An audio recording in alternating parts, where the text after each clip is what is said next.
इसका सेल ये हाला नहीं। देश निर्माण के लिए कोई बजट नहीं, बल्कि ये देश बेचने का बजट था। आप लोग सब लोग जानते हैं, पहले रेलवे को बेचा, एयर इंडिया को बेचा, भारत पेट्रोलियम को बेचा गया, तरह तरह की संस्थानों के संपत्तियों को बेचा गया। और ये पूरी तरीके से जितने प्रतिष्ठान हैं और जितनी संपत्तियां हैं बची हुई देश की, उसको बेचने की तैयारी और निजी क्षेत्रों में देने की तैयारी चल रही है। इस बजट में और क्या बिक रहा है? गैस पाइपलाइन है, स्टेडियम है, सड़क मार्ग है, वेयर हाउसेज हैं, जो देश की संपत्तियां रही उसको और बेचने की पुरजोर तरीके से तैयारी की जा रही है। आम नागरिकों का कमर तोड़ दिया गया है और केवल कुछ चंद लोगों का ही इस बजट में ख्याल रखने का काम भारत सरकार ने किया है। आप देखे होंगे कि बिहार में डबल इंजन की सरकार है और लोग कई एक बजट बिहार का देख लिया, भारत सरकार का देख लिया कि बिहार के लिए उन लोगों ने क्या किया। बिहार को पूरी तरीके से ठगने का काम किया गया और अद्भुत है, जब बिहार को कुछ नहीं मिल रहा था तो बिहार से जो जीते हुए 39 सांसद हैं वो केवल थपथपा रहे थे। बिहार को एक भी इंफ्रास्ट्रक्चर के लिए कुछ नहीं मिला, कोई विशेष पैकेज नहीं, स्पेशल स्टेटस तो दूर की बात है, लेकिन कोई चारों तरफ से दबे हुए एक काम ऐसा बिहार के लिए कोई योजना के तहत या कोई अलग बिहार को देखते हुए अगर कोई प्लानिंग अगर की गई होती तो शायद आप लोगों को, हम लोगों को खुशी होती, लेकिन बिहार को पूरी तरीके से इग्नोर किया गया। हम तो बिहार के मुख्यमंत्री से पूछते रहेंगे कि केवल हाथ ही हिलाएंगे या बताएं कि बिहार को इस बजट से क्या मिला। बिहार में डबल इंजन की सरकार है तो क्या दिख रहा है अलग? क्या आपको विशेष तौर पे बिहार को मदद मिली, सहयोग मिली, चाहे इंफ्रास्ट्रक्चर के क्षेत्र में हो या किसी अन्य क्षेत्रों में हो? पूरी तरीके से बिहार के साथ जो है सौतेला व्यवहार किया गया और केंद्र सरकार लगातार जो है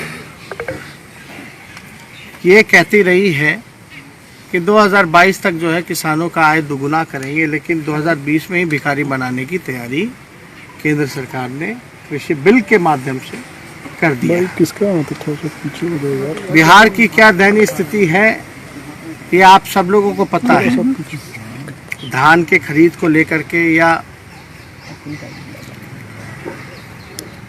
जिस प्रकार से अलग विशेष अतिरिक्त बोझ डीजल पे बढ़ाया गया है, टैक्स बढ़ाया गया है आम लोगों पर, ये सब लोग हम लोग देख रहे हैं। मुख्यमंत्री खामोश क्यों है इस बजट के आने के बाद, ये समझ में नहीं आ रहा। खामोशी शायद इसलिए है क्योंकि उनके पास बोलने के लिए कुछ नहीं है कि बिहार को इस डबल इंजन की सरकार ने क्या दिया। ना कोई कारखाना, ना कोई उद्योग, ना रोजगार की चर्चा, ना इंफ्रास्ट्रक्चर की बातें, कोई है ना एग्रीकल्चर में कोई एक ऐसा सेक्टर नहीं जहां बिहार को कुछ मिला। आप लोग याद कीजिए वो दौर जब लालू जी रेल मंत्री हुआ करते थे, इसमें तो रेलवे गायब ही हो गया। रेलवे को इसलिए गायब किया गया क्योंकि ये लोग लालू जी की तुलना नहीं कर सकते थे। जिस प्रकार से आदरणीय लालू जी ने रेलवे को चलाने का काम किया, हर एक साल 90,000 करोड़ का मुनाफा लालू जी ने दिया था, और ऐसे में दिया था जब हर साल जो है किराया कम किया जाता था। यही बिहार को लालू जी ने 3-4 कारखाने रेलवे ने उस समय बिहार को देने का काम किया। आज कहाँ है? क्या मिल रहा है बिहार को? और वो तब था जब यहाँ बीजेपी और एनडीए की सरकार थी। बिना पक्षपात किए हुए विशेष पैकेज 1,25,000 करोड़ का भी यूपीए के समय में बिहार को लालू जी ने दिलवाने का काम किया। आज तो हम लोग सब लोग पूछ रहे हैं कि क्या मिल रहा है बिहार को। 39 सांसद जीत करके गए हैं, केवल ताली पीटने गए या बिहार के लिए आवाज उठाने गए हैं। आज दुर्भाग्य है जो लोग भी जीत करके थाली टेबल पटकाने का काम कर रहे हैं, लेकिन बुरी तरीके से देश की जनता निराश है, आम नागरिक निराश है, परेशान है और पूरी तरीके से उन पे जो है अतिरिक्त बोझ डालने की तैयारी केंद्र सरकार ने की है। कई राज्यों में सड़कें बनाने की बात कही गई है, कोलकाता, जिन राज्यों में चुनाव होने हैं, ये एक ढंग से घोषणा की गई है। अब देखिए, इसमें समझदार को समझाने का कोई मतलब नहीं। सब लोग, आप लोग समझदार हैं और सब लोग समझते हैं। सामने देखो, चुनाव हाँ समझ रहे हैं। जहाँ जहाँ चुनाव है उसका बार बार चीख के नाम लिया गया, ये स्वाभाविक है ना। बिहार में भी वैक्सीन सबको मिल रहा था फ्री में। 19 लाख रोजगार जो है सभी लोगों को बिहार में मिल रहा था। आप तो इसकी चर्चा नहीं कीजिए, क्योंकि उनके अनुसार तो वो चुनाव में जुमला होता है। तो जहाँ जहाँ चुनाव है वहाँ केवल घोषणाएं की गई हैं, काम नहीं करना है।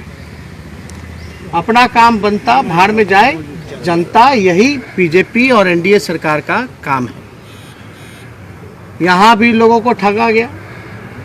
क्या क्या नहीं कहा गया था कि क्या नहीं करेंगे, डबल इंजन की सरकार है, बिहार को विशेष राज्य का दर्जा, लेकिन पटना यूनिवर्सिटी को भी सेंट्रल यूनिवर्सिटी का दर्जा नहीं दे पाए। तो आप अंदाजा लगा एक नई यूनिवर्सिटी का भी निर्माण बिहार में इस बजट में नहीं है। ना कोई अच्छे अस्पताल, ना कॉलेजेस, ना कोई अलग इंफ्रास्ट्रक्चर की सुविधाएं, कुछ भी अलग बिहार में नहीं है। बिहार के लेके अब तो देश को ही बेचने की तैयारी है। हम लोग तो ये बार बार से कह रहे हैं, बजट ही नहीं बल्कि सेल था। ये देश के निर्माण के लिए नहीं बल्कि देश को बेचने का बजट और सेल था।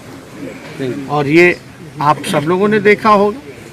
और पूरी तरीके से पहले लोगों में उत्साह होता था कि हमारे लिए क्या मिलेगा, क्या सरकार आगे 5 साल का क्या काम रहेगा, इस साल का क्या काम रहेगा। लेकिन पूरी तरीके से निराशाजनक। और हम लोग को उम्मीद थी बीजेपी से कि यही बजट लाएंगे, देश को बेचने वाला ही बजट लाएंगे। आज संविधान खतरे में है, देश खतरे में है। पूरी तरीके से सरकारी इंस्टीट्यूशन हो या किसान हो, सभी लोग, छात्र, युवा, बेरोजगार, सब लोग जो है निराश है, मायूस है इस मौजूदा सरकार के बजट से और सेल से।